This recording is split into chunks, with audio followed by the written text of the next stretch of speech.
حضور نے فرمایا آؤ میں تمہیں پچھلے زمانے کے ایک ایماندار نوخیز ولی اللہ کی بات سناؤں۔ پچھلے زمانے حضور نے فرمایا پچھلے زمانے میں ایک بادشاہ جادو کے زور پہ حکومت کرتا تھا۔ جب وہ ایک جادوگر اس نے رکھا ہوا تھا تو جادوگر اس کو جادو بتاتا، وہ جادو کے زور پر حکومت کرتا۔ جادوگر بوڑھا ہو گیا تو کہنے لگا بادشاہ کوئی نوجوان میرے پاس بھیج دے، اب میں بوڑھا ہو گیا ہوں، میرا پتہ کوئی نہیں کب مر جاؤں۔ ایک نوجوان کی ڈیوٹی لگائی، بڑا زیرک سمجھدار، اپنے رعایا میں سے چن کے جو ذہین فطرت مزاج بچہ تھا وہ اس نے لگایا۔ اللہ کے محبوب علیہ الصلوۃ والسلام فرماتے ہیں بچہ جادو سیکھنے لگا، وقت گزرنے لگا۔ بچہ جب جادو سیکھنے جاتا تو رستے میں ایک راہب بھی تھا جو انجیل جانتا تھا، وہ اللہ اللہ سکھاتا، لوگوں کو حضرت عیسیٰ علیہ السلام کی تعلیمات سے آگاہ کرتا۔ اس نے دیکھا کہ یہاں بھی لوگ کٹھے ہیں تو وہ بچہ اس راہب کے پاس بھی اٹھنے بیٹھنے لگا۔ اب جب اس کے ساتھ اس کی گفتگو بڑھنے لگی تو اس کو باتوں میں لذت آنے لگی۔ اس نے راہب نے پوچھا کہ تو کون ہے اور کس طرح سے آیا ہے، کیا تیرا معاملہ ہے؟ اس نے کہا جی میں جادو سیکھنے جاتا ہوں، آپ کی باتیں مجھے بڑی اچھی لگتی ہیں۔ اس نے کہا دین سیکھ، جادو سیکھنے والے کافر ہو جاتے ہیں، قرآن و دین سیکھنے والوں کو اللہ کامل ایمان عطا فرماتا ہے۔ فرمایا یہ سیکھ۔ بچہ بیٹھنے لگا، اس کے پاس آنے لگا، باتیں دل میں گھر کرنے لگی۔ ایک وقت آیا کہ مسلمان ہو گیا، اور مسلمان کیسے ہوا؟ بچہ کہتا میں تجربہ کر کے ہوا۔ اب میں تھوڑا سا وقت جادوگر کے پاس بھی جاتا اور باقی سارا وقت وہاں بیٹھتا۔ میں ایک دن جا رہا تھا تو رستے میں اژدہا تھا، بہت بڑا سانپ تھا، رستہ روک کے کھڑا تھا۔ یہ حضور نے بیان کی حدیث، نبی پاک صلی اللہ علیہ وسلم فرماتے ہیں بچہ کہتا ہے کہ رستے کے اندر سانپ ہے، رستے بند ہے، لوگ چھتوں درختوں پہ چڑھے، ہراش ہے۔ کہتے چھوٹا سا روڑا میں نے اٹھایا تو میں نے کہا اللہ اگر جادوگر سچا ہے تو اسے مار دے۔ چھوٹا سا روڑا میں نے پھینکا، اژدہا کوئی نہ مرا۔ پھر چھوٹا روڑا اٹھایا، میں نے کہا اللہ اگر وہ عالم سچا ہے تو اسے مار دے۔ اب جب میں نے روڑا مارا تو اژدہا مر گیا۔ میرے اندر سے گواہی آئی نہیں دین کی باتیں سچی ہیں، نہیں قرآن کی باتیں اسلام سمجھانے کے لیے عرض کر رہا ہوں، اگرچہ اس دور میں انجیل تھی، اللہ رسول کی باتیں اچھی ہیں۔ کہتے میں مسلمان ہو گیا، اب میں نے راہب کے پاس ہی رہنا شروع کر دیا، جادوگر کے پاس چھوڑ دیا، اس بچے نے آنا۔ بادشاہ پوچھتا کہاں زیادہ وقت گزارتے ہو تو وہ بات گول کر دیتا۔ وقت تیزی سے بڑھنے لگا، اللہ نے اس نوجوان میں طاقت پیدا کر دی۔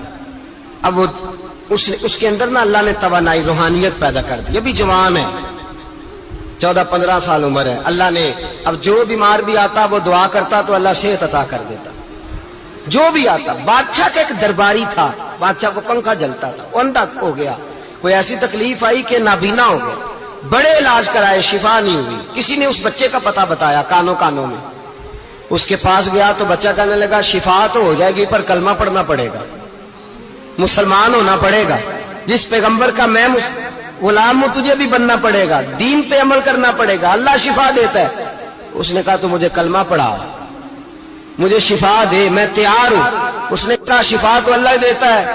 اس نے اللہ تبارک و تعالیٰ کا ذکر کر کے دعا مانگی، یہ مسلم شریف میں حدیث ہے، طبرانی میں موجود ہے۔ اللہ نے اسے شفا دی، اس نے کلمہ پڑھنا شروع کر دیا۔ یہاں ایک نقطہ لکھا ہے ہمارے علماء نے، کہتے ہیں جب اللہ ولایت عطا کرتا ہے نا تو یہ سفید بالوں والے کا حصہ نہیں ہوتی۔ اگر جوانی میں کوئی آدمی توبہ کر کے تصوف کے راستے پہ چلتا ہے تو سب سے زیادہ ولایت اللہ اسے عطا فرماتا ہے، سب سے زیادہ ولایت اس کے پاس ہوتی ہے۔ ابھی اس کے بال کالے ہیں، چڑھتی جوانی ہے، دعا کی تو اللہ نے، اور حدیث پاک میں موجود ہے کوڑے آتے تو شفا یاب ہو جاتے، اندھے آتے تو شفا یاب، برس والے آتے تو اللہ سے دے۔ جوان ہے، بادشاہ کے پاس وہ واپس گیا، وہ جو آدمی جس کی آنکھیں ٹھیک ہوئی تھی۔ بادشاہ نے پوچھا کہ کیسے شفا ملی؟ تو کہنے لگا میرے رب نے شفا دی ہے۔ بادشاہ سجدے کراتا تھا، اپنے آپ کو منواتا تھا، معاذ اللہ، کہنے لگا میرے علاوہ کون رب ہے؟ اس نے کہا وہی رب ہے جس نے تجھے پیدا کیا ہے، اور وہی رب ہے جس نے مجھے اندھے کو آنکھیں دی ہیں، وہی ہے میرا مالک۔ کہا اچھا تو مجھے نہیں مانتا؟ کہا نہیں میں اپنے رب کو مانتا ہوں۔ بادشاہ نے اسے سزا دی، ستایا، اس نے بچے کا پتہ بتایا، پھر بچے کو بلا کے ستایا تو اس راہب کا پتہ بتایا، راہب بھی قتل ہو گیا، نابینا بھی قتل ہو گیا۔ بادشاہ نے کہا سپاہیوں سے اس بچے کو لے جاؤ اور پہاڑ کی چوٹی پہ جا کے نیچے پھینکو تاکہ مر جائے۔ بچہ پہاڑ کی چوٹی پہ گیا تو ہاتھ اٹھا کے کہنے لگا یا اللہ میرے لیے نہیں اپنے لیے، میرے لیے نہیں اپنے لیے انہیں اپنی قدرت کے جلوے دکھا. میرے لیے نہیں.